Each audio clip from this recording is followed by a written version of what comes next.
요한이서는 신약 성경에서 가장 짧은 책입니다. 편지를 보내는 사람이 장로라고 되어 있는데 요한 일서의 내용과 문체가 유사하다 해서 당시에 누가 봐도 이 편지는 사도 요한이 쓴 것이구나 알고 있었다는 것입니다. 그래서 요한의 두 번째 편지라고 불렀습니다. 당시 그리스도인들은 요한이 마지막 생존하는 사도라는 사실도 익히 알고 있었던 것 같습니다. 그리고 요한은 영예로운 장로라는 칭호, 즉 교회를 돌보는 감독의 역할을 했던 인물입니다. 편지를 받은 사람들은 택하심을 받은 부녀와 그의 자녀들이라고 하였습니다. 여기서 부녀는 실제로 어떤 지방에 살았던 귀족과 그의 가족들일 수도 있고, 그리고 부녀를 말하는 헬라어 퀴리에는 큐리오스 주라고 하는 단어의 여성형입니다. 그래서 부녀를 그리스도의 신부인 교회를 가리키는 비유적 명칭으로 보기도 합니다. 그리고 그의 자녀들은 교회의 구성원들, 성도들을 부르고 있습니다. 그리고 요한 이서의 내용이 공동체와 공동체의 문제들을 다루고 있고, 특히 2인칭 복수 대명사 너희들이라는 단어가 여러 구절 쓰인 것으로 보아 요한 이서가 한 개인과 가정에 보낸 편지라기보다는 교회 공동체에게 보낸 편지라고 보는 것이 좋을 듯합니다. 그렇다면 굳이 왜 사도는 이러한 은유적 방식으로 수신자를 표현했을까요? 그 이유는 요한계시록을 쓸 때의 이유와 비슷한 것 같습니다. 교회를 박해하는 로마 정권 하에서 기독교 서신이 발신자나 수신자를 실명으로 거론하는 것은 혹시라도 후일에 어려운 일이 있을 수 있겠다 하는 생각 때문에 매우 조심스러웠던 것 같습니다. 요한 이서의 읽기에 중요한 단어는 사랑과 진리입니다.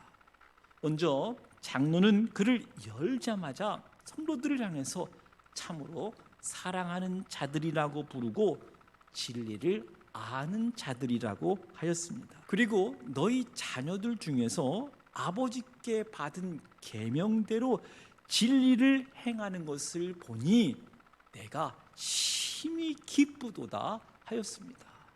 장로는 그 사랑과 진리는 하나님 아버지와 아버지의 아들 예수 그리스도로부터 나온 것임을 분명하게 증거해 주었습니다. 3절 말씀은 은혜와 긍휼과 평강이 하나님 아버지와 아버지의 아들 예수 그리스도로부터 진리와 사랑 가운데서 우리와 함께 있으리라. 장로는 성도들을 향해서 진리를 아는 자라 하였습니다. 사도는 특별히 많은 거짓 전도자들과 이단을 의식한 것 같습니다. 자신과 교회가 진리를 향한 사랑이 없는 이단과는 차별화된 공동체다. 여러분, 형제는 형제를 알아보게 되어 있습니다. 여기에는 예외가 없습니다. 그래서 성도를 진리를 아는 모든 자라고 말씀을 해 주었습니다. 요한 2서와 3서를 읽을 때는 당시에 소위 순회하면서 복음을 전하는 전도자들이 있었다는 것을 이해하고 읽어야 됩니다. 교회사적으로 2세기까지 교회는 주로 순회 전도자들에 의해서 가르침을 받았습니다. 거기에 의존해야만 했습니다. 따라서 초대교회는 이러한 순회 전도자들을 잘 접대하고 그들을 다음 행선지로 가도록 응원해 주는 것, 후원해 주는 것 매우 중요한 일이었습니다. 사실 사도 바울도 순회 전도자였습니다. 빌립보에서는 루디아 집에서, 데살로니가에서는 야손이, 고린도에서는 가이오의 집에서, 가이사라에서는 빌립의 집에서, 예루살렘에서는 야손에게 신세를 졌다는 사실을 사도행전과 로마서를 통해서 확인할 수가 있습니다. 특별히 요한 3서는 순회 전도자들을 잘 대접하고 그의 가르침을 받은 자들을 향해서 축복하는 메시지가 그 유명한 요한 3서 2절의 말씀입니다. 사랑하는 자여, 내 영혼이 잘됨 같이 내가 범사에 잘되고 강건하기를 내가 간구하노라. 특별히 1세기가 지나고 2세기를 향할 무렵이 되었을 때에는 사도들이 다 죽었습니다. 생존한 사도는 요한밖에 없었습니다. 처음에는 사도들의 추천서에 의해서 순회 전도자들을 받아들일 수 있었습니다.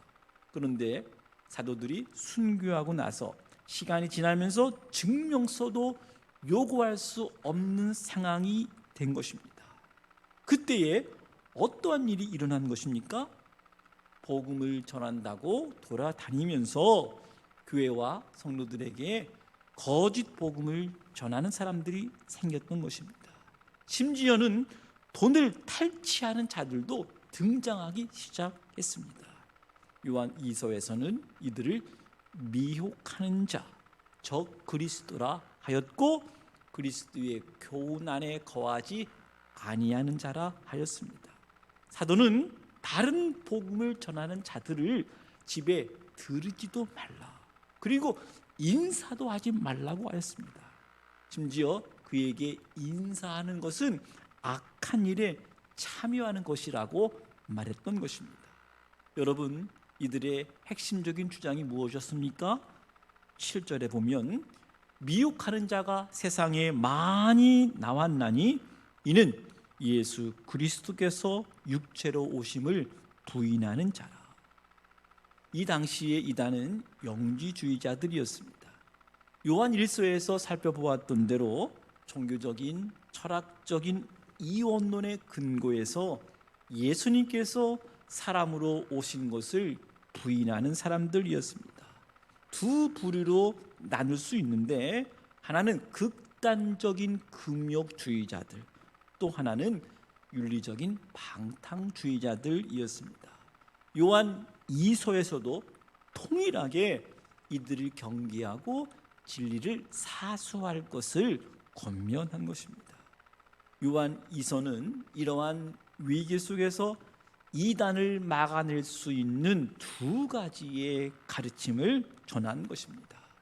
하나는 서로 사랑하라는 말씀대로 행하라 권면해 주셨습니다. 5절 말씀 보세요.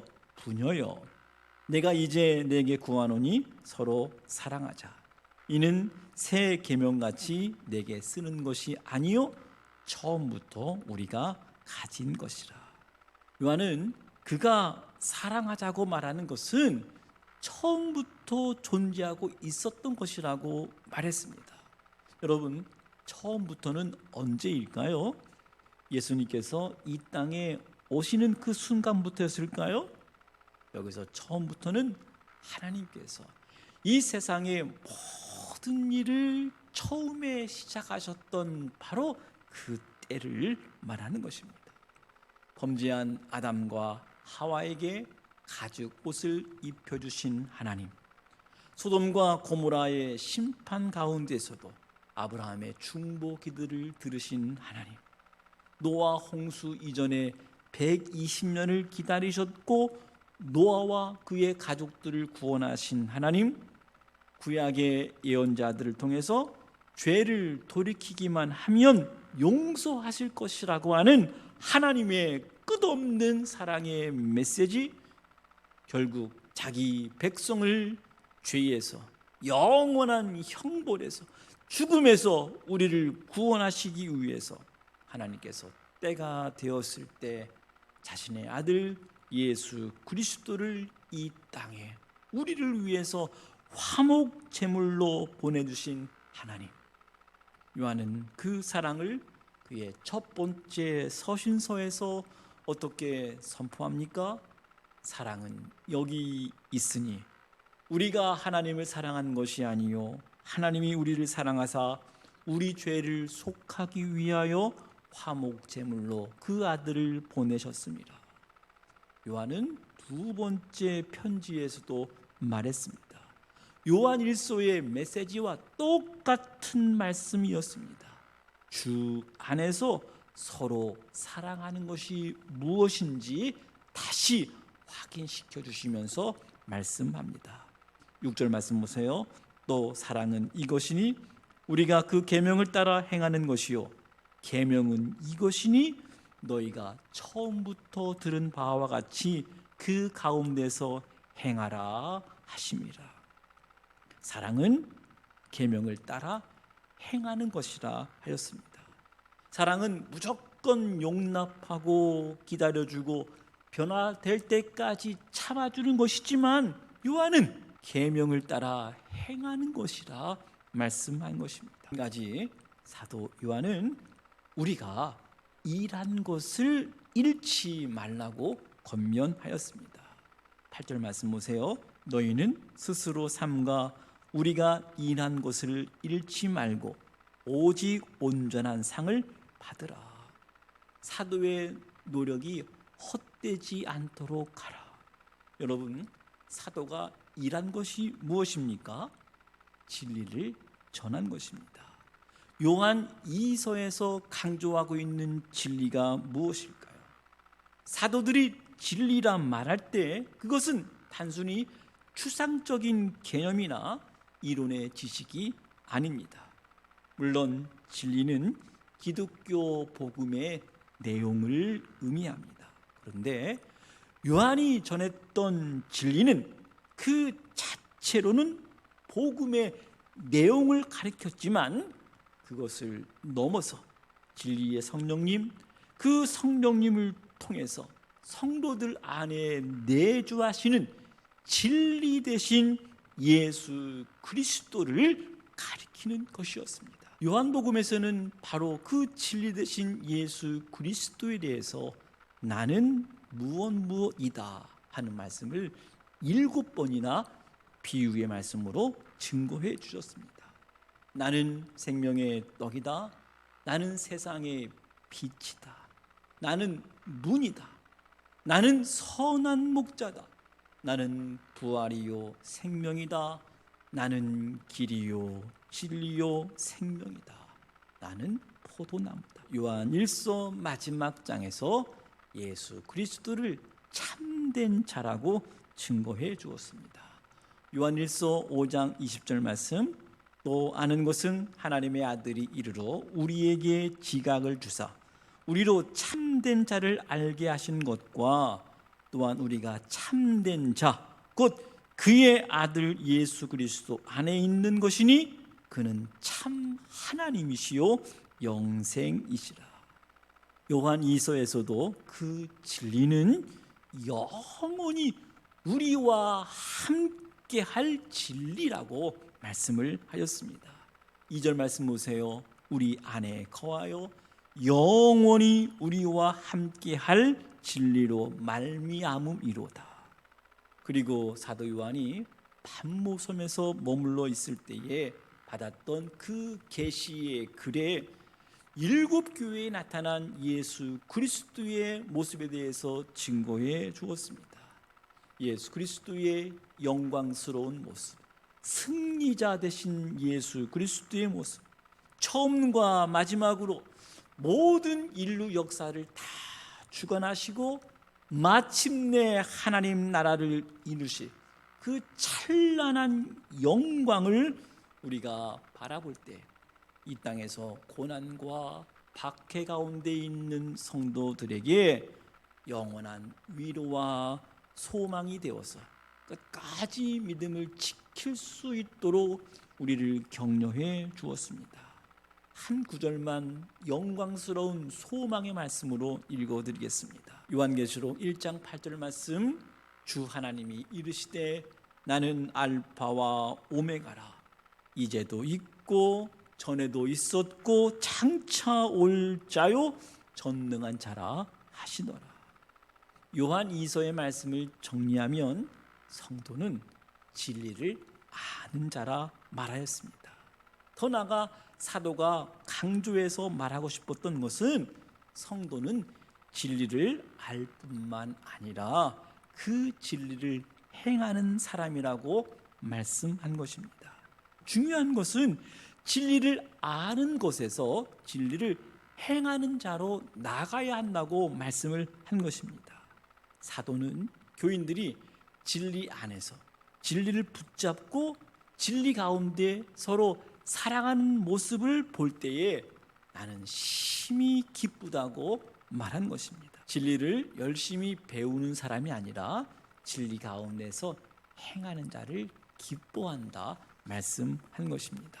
여러분, 이 사도의 기쁨은 또한 하나님의 기쁨을 그대로 표현한 것 아닐까요? 그래서 사도가 전한 그 메시지를 우리 주님께서 우리에게 사랑의 메시지로 전한 말씀으로 우리가 읽을 수가 있는 것입니다.